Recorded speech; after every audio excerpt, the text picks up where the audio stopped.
Hello મિત્રો, જય શ્રી કૃષ્ણ, જય માતાજી।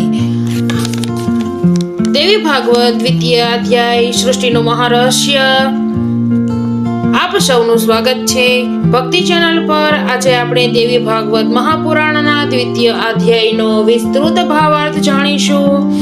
વ્યાસ મુનિ જણાવે છે કે સૃષ્ટિની શરૂઆત પહેલા આ સમગ્ર બ્રહ્માંડ અદ્રશ્ય અવસ્થામાં હતું।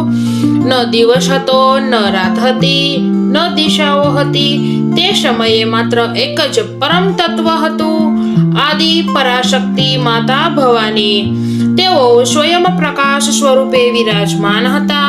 તેઓ નિરાકાર પણ છે અને સગુણ સ્વરૂપે પણ પ્રગટ થાય છે। તેમની ઈચ્છાથી ક્ષીરસાગરમાં મહાવિષ્ણુ પ્રગટ થયા। મહાવિષ્ણુ યોગ નિદ્રામાં વિરાજમાન હતા। પછી તેમના નાભિ કમળમાંથી ચતુરાનન બ્રહ્માજી ઉત્પન્ન થયા। બ્રહ્માજીએ ચારે તરફ જોયું પણ તેમને કશું સમજાયું નહીં।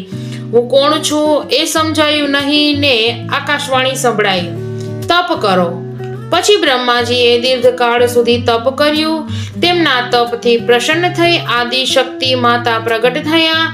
માતાએ તેમને દિવ્ય જ્ઞાન આપ્યું, સર્જન, પાલન અને સંહારનો રહસ્ય સમજાવ્યું। માતાની આજ્ઞાથી જ બ્રહ્માજી સૃષ્ટિ રચવાનું કાર્ય શરૂ કર્યું। આ અધ્યાયમાં સ્પષ્ટ થાય છે કે ત્રિમૂર્તિ બ્રહ્મા, વિષ્ણુ અને મહેશ, બ્રહ્મા સૃષ્ટિનું સર્જન, વિષ્ણુ સૃષ્ટિનું પાલન અને મહાદેવ સૃષ્ટિનો સંહાર કરવા સામર્થ્ય આવ્યું છે। પરમ તત્વ તો માતા પરાશક્તિ જ છે। તેઓ વિના કોઈ કાર્ય શક્ય નથી। માતા જ શક્તિ છે, માતા જ જ્ઞાન છે, માતા જ ભક્તને ફળ આપનારી છે। દ્વિતીય અધ્યાય આપણને શીખવે છે કે આ જગતમાં જે કંઈ દેખાય છે તે માતાની શક્તિથી ચાલે છે। જો જીવનમાં અંધકાર હોય તો માતાની ઉપાસના કરો, જ્ઞાન જોઈએ તો માતાની કૃપા માંગો, મોક્ષ જોઈએ તો માતા પર શ્રદ્ધા રાખો, કારણ કે પરમ સત્ય એ જ છે, આદિ પરાશક્તિ માતા ભગવતી।